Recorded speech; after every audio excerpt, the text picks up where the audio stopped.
Hello everybody, Jason Meyer here, and today we are going to have a quick tip on how to find and orchestrate the gestures for Apple of My Yard, which is the painting we're starting for the last 2 weeks of the class. So we're going to jump into Procreate, and I'm going to talk more theoretically about what we're doing here. And then in the painting demonstrations, you'll find the first painting demonstration for Apple of My Yard, so you can see how I executed these ideas in oil paint. So without further ado, let us adjourn to the iPad.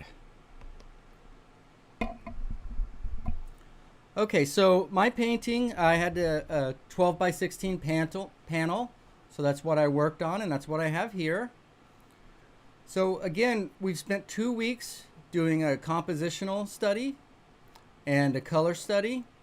So we want to take everything we know and put it into the start of our painting.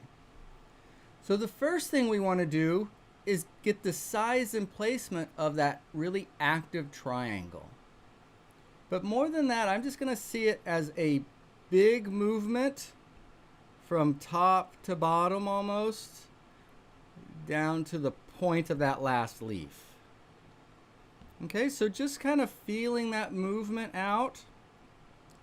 And remember, we want to start probably somewhere about here maybe. So if we start there, we know the triangle. We know we want it to go like that, not like that. So that means that that leaf needs to be inside there. Okay, and so just loosely, if that means that leaf is there, then if that apple is there, right, and again, where do we want to finish? If we finished right here, what are we going to do with the rest of this? So let's stretch that finish out. Then if you'll remember, we do not want to go straight across. We want more of that, and we don't want that and that to be even either, do we? No, sir. No, ma'am. We certainly do not. So if we drop that down there, maybe brought it back up to the bottom of the apple there, and then drop this down. Oops, did it again. Did it again, so maybe there.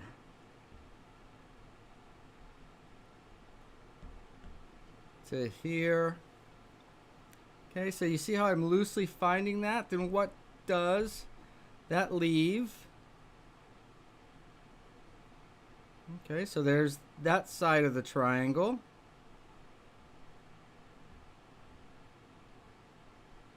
There's the bottom of the triangle. And then we're going to send a leaf shadow up there. So, and again, that's going to, anyway. So something like that.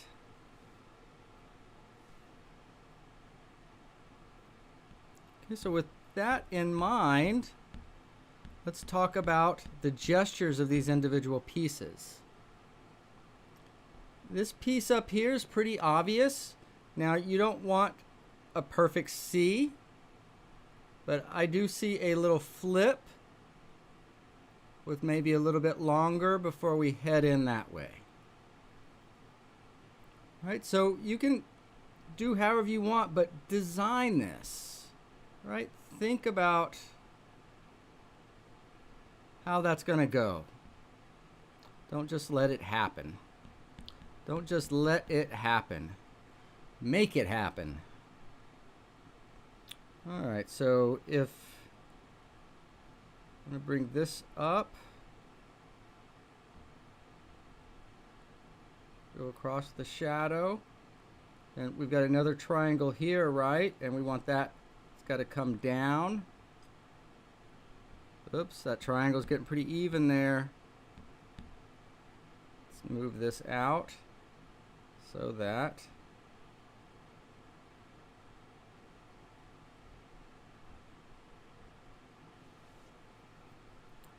and then if we had another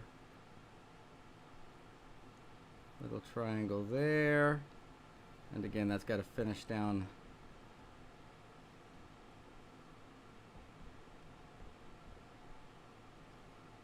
So maybe something like that.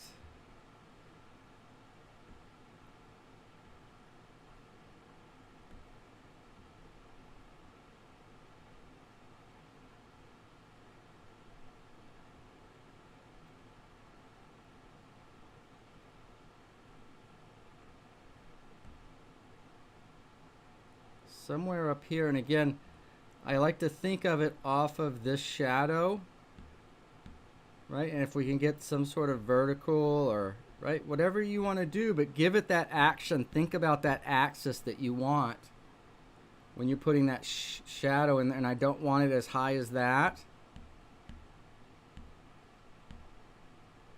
Let's drop down. Maybe there for another leaf shadow.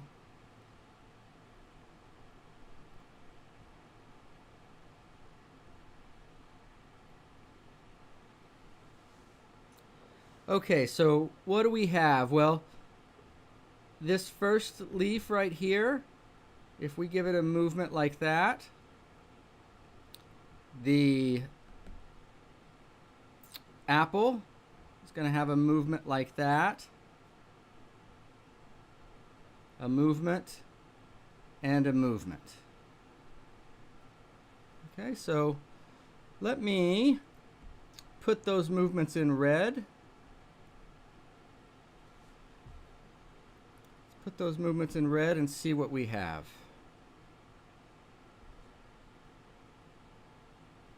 So our first leaf, I'm going to give it that gesture. The apple, we'll give it a gesture like that. That leaf, and then that leaf. Okay. So if we got rid of all of those, and you remember our gestures, going up, got a slight tilt, sagging down, bowing up. Okay, and that came from the leaf in front of the apple, from the apple itself, from the leaf after the apple, and the next leaf after the apple. Those are the movements of those individual pieces. And so one of the things that we can do abstractly, and again, this never really shows up on our canvas, but if we're looking at how a work goes, for instance, that's not really very interesting. But what if, and again, we're just playing here, what if that was larger? What if we went from there to there? And if we sag down,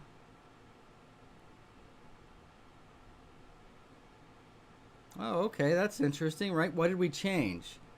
The spacing in between a little bit. Then what if we just changed even a little bit more? Notice how these are kind of on railroad tracks.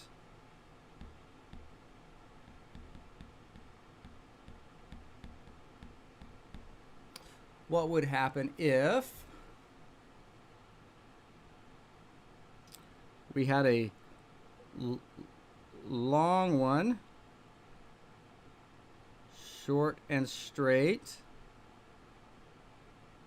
but tilted?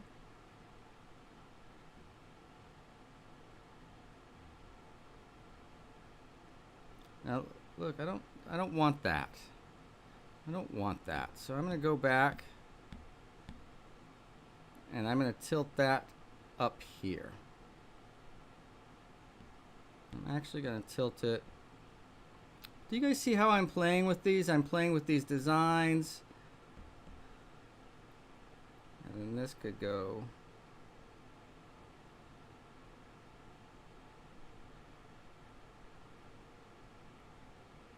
Right, so as the links get longer and shorter,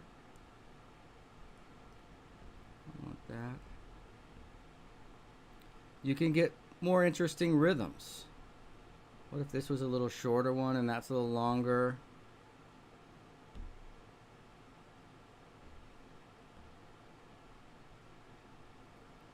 Right, and this would going up like that.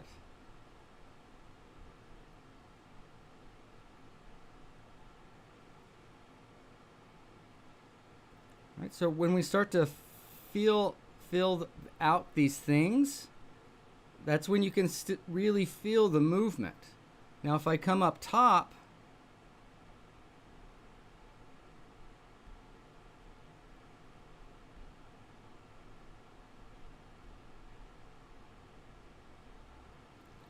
you see it's just, that is not nearly as dynamic as that. Okay, and again that's just the base layer, but we already talked about our top one. So what we have down here is like a big triangle, a big weight on this end, and then on the other end of the stick we're just gonna have a little flip up there. And so what we're actually trying to place then is, where do we want this triangle? Right? Where do we want it to end? Where do we want it to start? How close to the edge do we want it? And that is much, much easier than placing 3 leaves, an apple. Right? It's just a triangle. How big do we want it? Well, we do want to be able to walk back to it. We want to finish,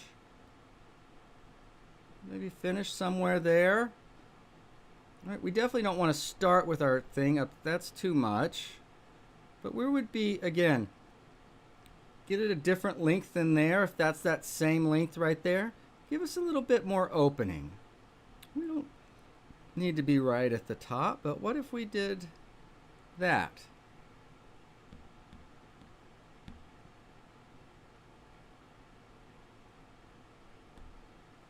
Something like that. Then we take up a big part of the canvas. Yeah, I think so. And then so if we're here, we know what we need here, and we know if that's there, that we've got to be inside that, and we know that's going to be the lowest, so we'll move this up. And then with that, we could get that. From there, we could go there. From here, we could go like that.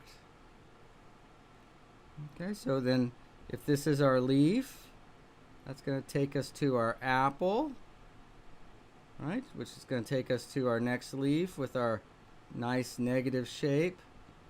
And then we'll get to our last leaf with a nice negative shape.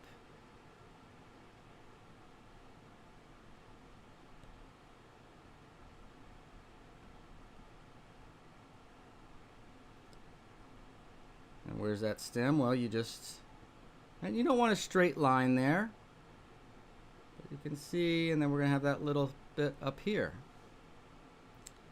So how quickly, let's see, I've been on here almost 15 minutes, and I've placed all of my objects. Right, not only have I placed them, but I've moved them around a couple of times and played with them. So, and what we ended up with is interesting. What will happen if you just copy, or if you don't intentionally think about this, is you're going to have a leaf here, you're going to have an apple here, you're going to have a leaf here, and you're going to have a leaf here, just marching right across the board. Right? It's just not very interesting. You see how that's much more dynamic. Now it's up to you. Well, no, I want this. You could say, you know, I want this bigger, right? I want this closer to the edge and further down. Well, that's fine. Then just make everything bigger, fit into that. Okay? So that's the idea of how I'm looking. And then just to take it one step further, if we then jump into what we have control over, i.e. our dark, our light, our gray, then I would start by building my dark off of my apple and getting that in, right? Our shape, and then we know this leaf is going to be dark over off of the here. We know this dark is going to be up here. So then that starts to happen. Our background is going to be gray. So that's going to give us in there, and it's going to outline that so our apple shows up.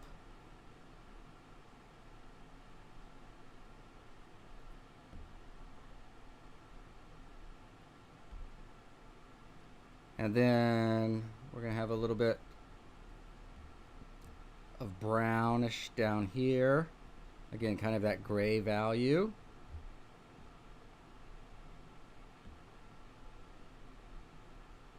Whoops, I painted over my leaves. I got to be careful there. And then we're going to go lighter up to the apple.